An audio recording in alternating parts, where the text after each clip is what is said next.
Hi there, this is video journal number 2, the Amstel Light recording. It says the script is written with no directions. Would you have produced the spot the way the talent did on the recorded version?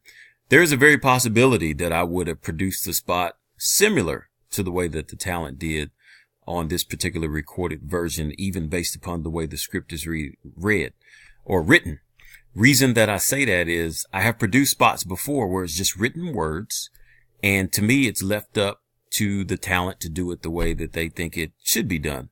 When that has happened to me in the past, what I have always done is I have written or recorded at least 3, sometimes 4, and maybe one time 5 different versions of commercials in that way. And so just from my knowledge of how English needs to be, how words need to sound, especially when you're trying to get an idea over to an audience, I believe that is a possibility that I could have definitely recorded it the same way that this particular talent did this version of it.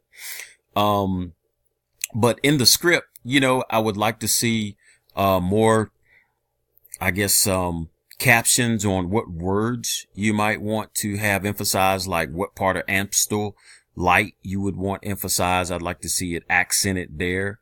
I would like to see some things that flow together, or just saying, hey, make this flow, or some dots to separate various areas of the sentence. Especially, like between the smell like perfume, or dogs would walk themselves.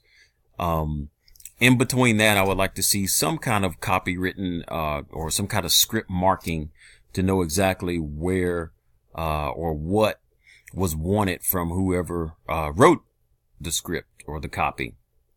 I heard the sound effects that I heard. It sounded like cymbals in the background. Definitely music from a piano was coming in. It sounded like there was a ticking sound, like a tsk, tsk, tsk, tsk, tsk. That was really cool. And as far as the music, I thought the music was okay, but maybe I would have even put where you talked about the dog. I may have put a dog barking in the background, just because you said dog. But I think it was done okay. But I think, in my opinion, whenever you have scripts written like this, you need to do more than just one version of it. You need to do a few versions, make all the versions different. Then that way, even when you do them all different, if it's not written correctly or written the way that you want it, then when it goes back to the person who did write it, then they can say, I do like this particular one, but maybe here I can put some inflection here, or I want some more emphasis here, or this separated out. I think it gives them an opportunity to really look, because they may have missed something. And then if they miss something and you've given them, 3, 4, 5 versions of that particular script, then that means that you'll have a better product even at the end. And I think I'm over 2 minutes. I'm actually 3 minutes. I apologize. Thank you, Rodney Funderburk, video journal number 2.